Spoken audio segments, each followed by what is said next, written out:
Okay, so as I was saying, so this case study is your culminating project for EDUC 515, and I'm kind of repeating myself since I didn't press record beforehand.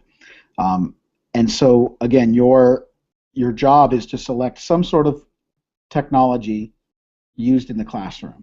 Could be something currently used, could be something that has been used historically, or something that is emerging, something that is kind of on the doorstep. Okay, something that we haven't discussed in depth in class so far. Again, I'll use the example of Google Drive, the whole Google Docs package. You might not want to do that. That's something that we have, gotten into pretty deeply. Again, if it's something that you're like, this is something that I'm using, that I want to use in my classroom, this is something that I really want to dive into and investigate, that can be a case that you make with me as far as doing that for your case study. I want your case study proposals by next week. Basically, all the proposal is going to be a announcement of this is what I'm going to do.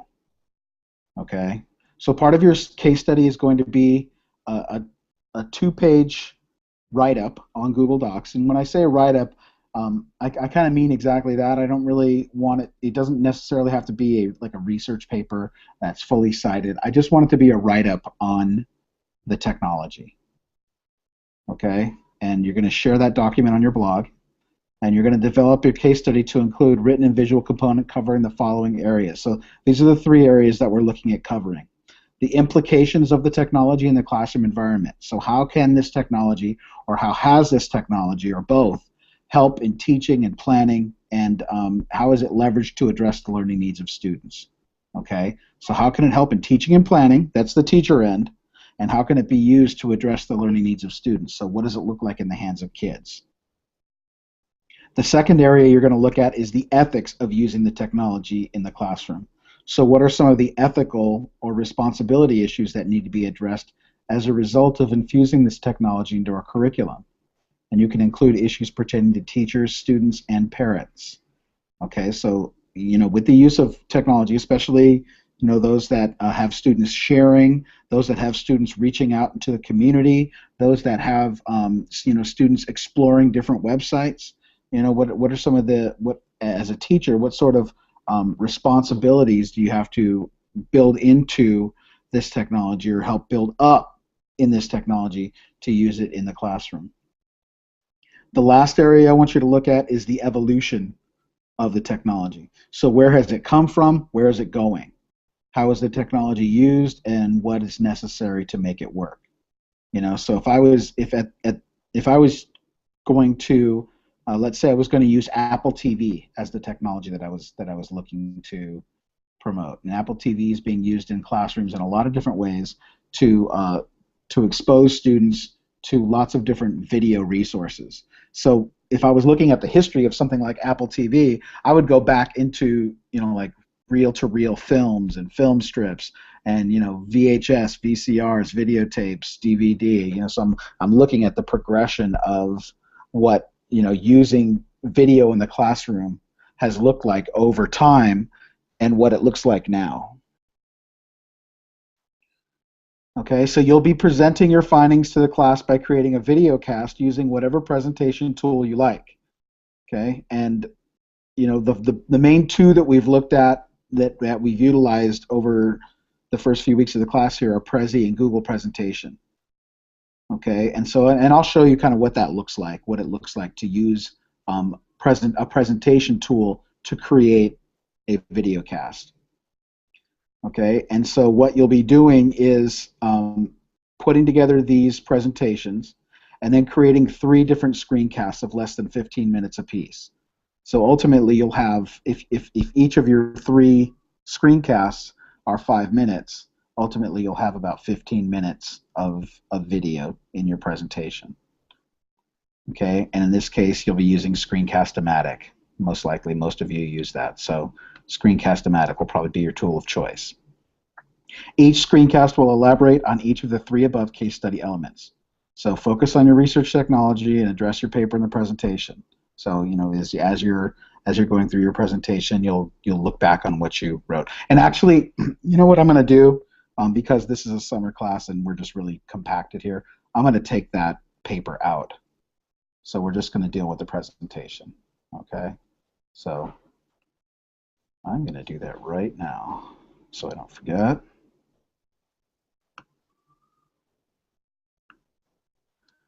This is the back end of my website here, so I'm just going to find our week 6 page.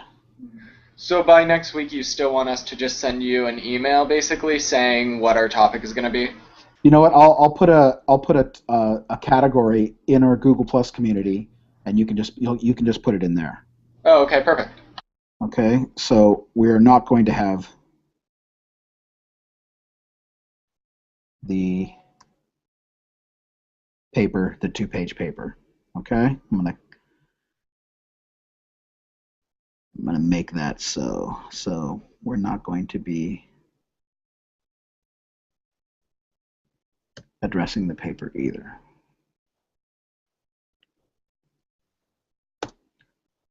All right, does that sound like a bargain? Sounds great. Okay. Thank you. You are welcome. Okay, there you go. I love the web. If there's something you don't like, yeah, take it out. And then you hit the refresh button and you're good to go. Okay, but we're still looking at these 3 areas: the implications of a technology in the classroom environment, ethics of using the technology in the classroom, and the evolution of that technology. Okay, and then basically you're going to put together 3 presentations pieces, and you are going to discuss in each one of those screencast presentations each one of these items: the implications of the technology, the ethics of using it in the classroom, and the evolution of it. So, and I'll show you what that looks like in a sec. Okay, so using some sort of presentation application to present your findings. Prezi and Google Presentation are tools that we've used over the course of class. PowerPoint's an old standard, but there are also some different ones out there that I have links to here. If you're feeling especially adventurous or in the mood for a challenge, you can play with any one of those. There's a quick and easy rubric here to follow. Okay, that follows your content and your presentation. All right, and you'll notice that I don't really believe in, when I create a rubric, in a lot of times creating levels of like point levels. So if you want 5 points, you do this. If you want 3 points, you do this. If you want 2 points, you do that. I really kind of look at this is what the expectation is. Okay, so for the content, okay, these are the 3 areas of your content: the ethical implications, the implications on the classroom environment, and the evolution of the technology. I'm looking for, as far as the ethical implications are concerned, an insightful and reflective exploration on the many ethical issues that bear on the teacher, student, and the educational process when the technology is implemented in the classroom. Okay, and so we're really looking at these 2 words.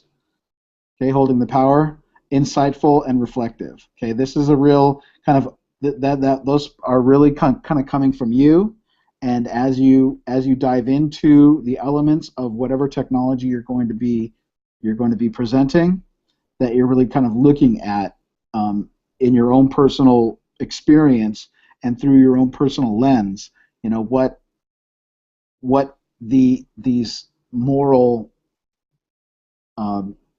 elements are of bringing this technology to the classroom. As far as the implications on the classroom environment, this one's worth the most amount of points, okay, because I really want you focusing on how this technology can be and should be used in the classroom, or even some really kind of avant-garde ways that it can be used in the classroom. So a thorough and thoughtful examination on how this technology has already changed and may in the future change the nature of educating so that the needs of the students can be addressed. All right, so we're really focusing it on how this technology will help students learn, and a big part of that can be by making their teacher more productive, because we talked at length on Monday about all these different tools on the iPad that makes a teacher productive, right? And a productive teacher makes for students that have a much easier time in the classroom of grabbing content, holding onto that content, figuring out how to use that content, or figuring out how to show that they understand that content because they have a teacher that has been prepared enough and has utilized different technologies to help he or she become prepared. Okay, so the implications on the classroom environment, and then the evolution. Where has this technology come from? Where is it now? Where might it go in the future?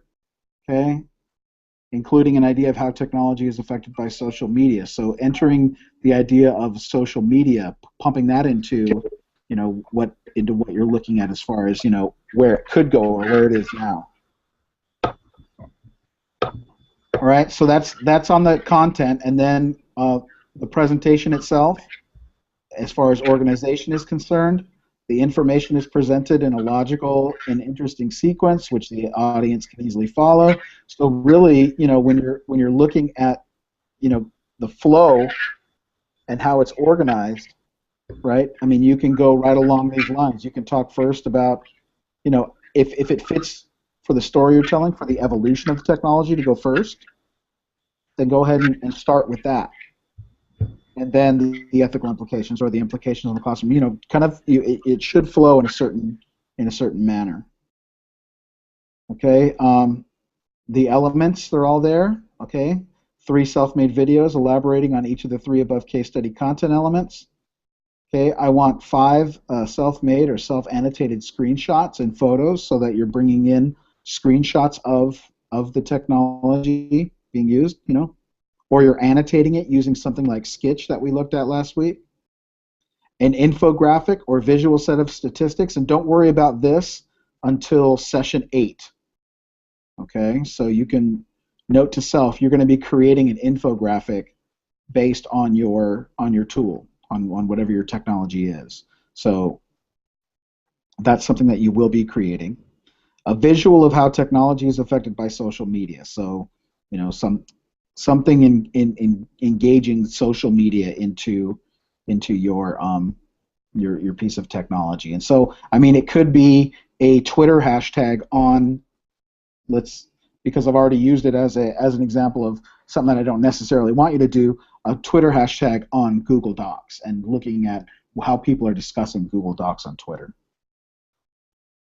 Okay, and then as far as your delivery is concerned, the presentation is well rehearsed, no technical difficulties, no glitches, I mean, if you get in there and really start flubbing it, you might want to stop it and start it over, kind of thing, So, but again, that's kind of your lowest point level there. All right, so just kind of looking at a couple of examples of case studies so that you can get a sense of really what we're looking at.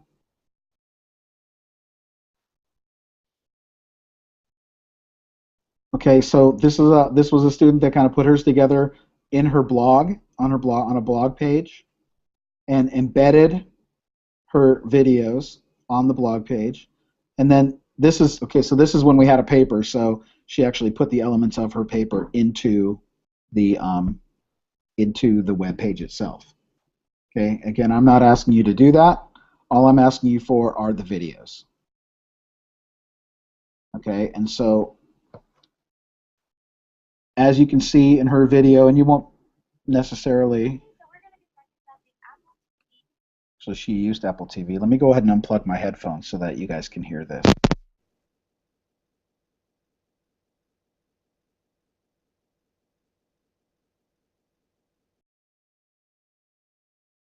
We're going to be talking about the Apple TV in the classroom and just highlight a few features and benefits that the product offers for the classroom. I personally enjoy the Apple TV because I feel like it's a really, really cool piece of technology. So first of all, an Apple TV is a wireless digital media receiver. What does that mean? Well, it allows you to wirelessly display content. So you can kind of see, without really, sitting here and listening to her entire presentation, that she used Prezi, and she's using Prezi as the presentation tool that she is narrating over. Okay, and so, in the same way that in past classes, let me go back to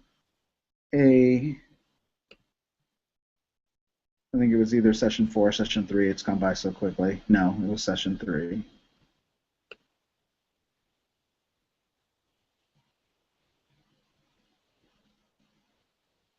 In the same way that in session 3, I put together a series of Google presentations, and then I narrated over those presentations, by going from slide to slide to slide, and I would talk about each slide.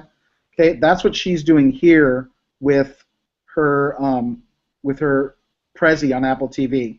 She's just creating a screencast using, in this case, screencast. Actually, she used Jing to do hers. It's because I can tell by the player that it's in. So she's recording herself going through this presentation. Okay, so this is basically the process that you're going to undergo. So as you click on that link, and I'll actually include a couple more examples, but there's 2 of them in there already. You can see that she's basically developed around this Prezi presentation let me go ahead and delete it so we can kind of see her move through it. You can use a laptop with computer sharing feature. So her presentation. So in this one, she's talking about the implications for the classroom environment, what the tool is, and how you might be using it within the confines of your classroom. And as she goes through, okay, now we have the ethical and the ethical responsibility, and she's changed her Prezi up a little here. She didn't use the same. Today we are focusing on the role of the teacher and his or her responsibility. Okay, but again, using Prezi as a tool to to really kind of put together a cohesive presentation. What I mean by that is buying into the benefits of the technology and to be fairly knowledgeable about the. Okay, and then finally she has the history. The Apple TV is a great. And in this case, she used. It looks like. In this one, she used a digital whiteboard. Okay, so she used she used either EduCreations or oh boy, am I drawing a blank right now? EduCreations or begins with an S. Anyway, she's using a digital whiteboard. Okay, so she's now actually interacting with her iPad, and so in this case, she's used 3 different. Not 3 different. She used 2 different tools to present, right? She used 2 different templates in Prezi to present these 2 different things, and then her last presentation she used. This one looks like Explain Everything, which is the one that I showed you had to pay for, but you don't have to use that one. So you can be creative in what you use. Use tools that you might use in the future. Okay, the other example that I actually embedded in the bottom of that week 6 page, this student actually used a Prezi, created a Prezi on note-taking in the classroom, and what she did then was embed her YouTube videos into a Prezi presentation. Notability in the classroom, this dream can be a reality. Okay, so I like to refer to this one, if you've seen the movie Inception. This is like a Prezi inside a Prezi, a Prezi inside a video inside a Prezi. So she actually took, and it's weird because it's the same template, so she used this template because she, apparently, obviously she's got the implications, the ethics, and the history. Okay, and when you come into the implications, she's used the same Prezi inside the video to create the video that she's using on note-taking. So there's just different creative ways to lay it out there. At the end of the day, you can be as creative as you want or as non-creative as you want. You can have a page in your blog site that is your case study, and you can just have 3 screencast-o-matic videos of 3 different Google presentations. Okay, completely up to you. I'm not. Your grade doesn't come from creativity. It comes from the content that you've presented. Is it all there? Have you covered all the different angles? Okay, so these are a couple that you can look at off the bat to kind of get an idea of what we're looking for. Okay, are there any questions about any of the case study elements that I've gone through?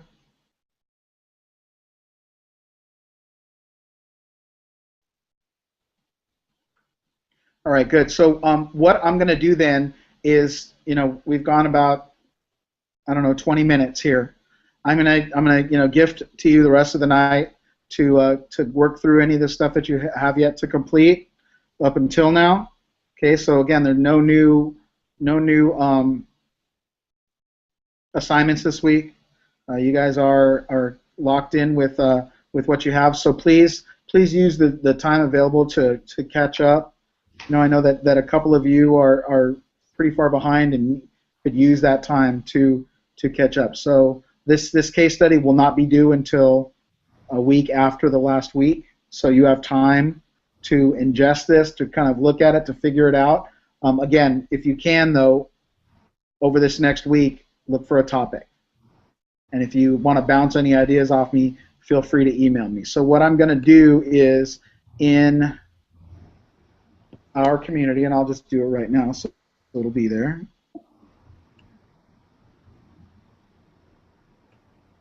I'm going to create a new category, and it's going to be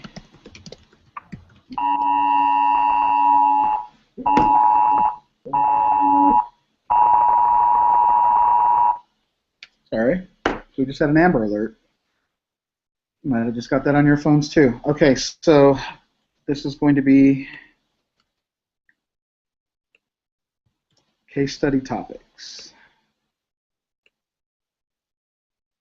Okay, so what I would like you to do is when you decide on your case study, you can just jump into case study topics, and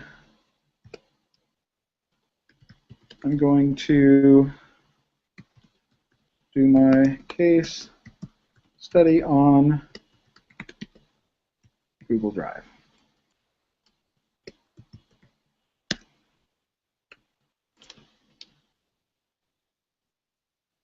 That's all I need.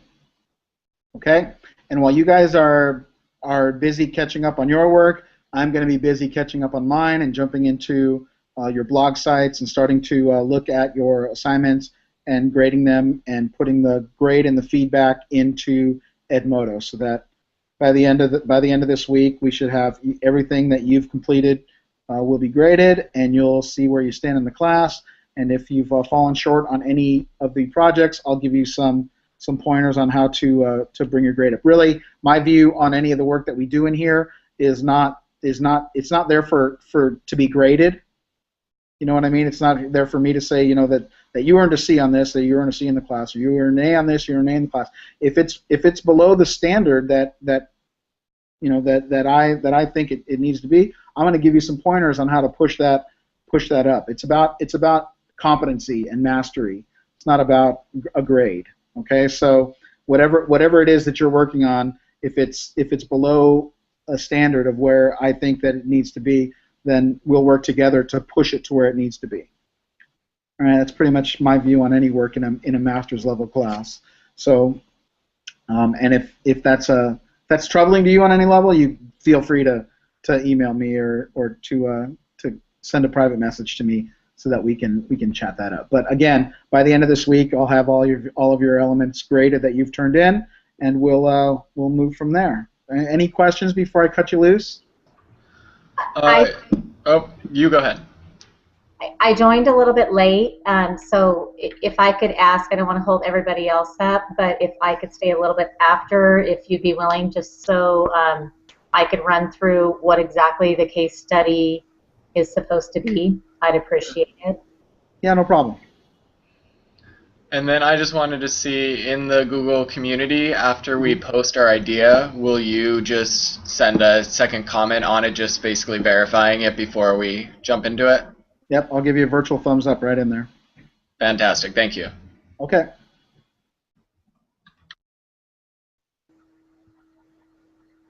Any other thoughts, questions for the good of the group? Otherwise, again, we'll stay after a little later if anyone needs any specific help on anything not related to the case study. All right, cool. If you so if that's all the information that you need for at this moment in time, have a great rest of the evening. It's still going to be nice and sunny for a couple hours, so if you want to get out into the beautiful rest of the day, go for it. All right. Thank you. Stick around, then we'll stick around for a little bit. All right. Good night. Okay, take care.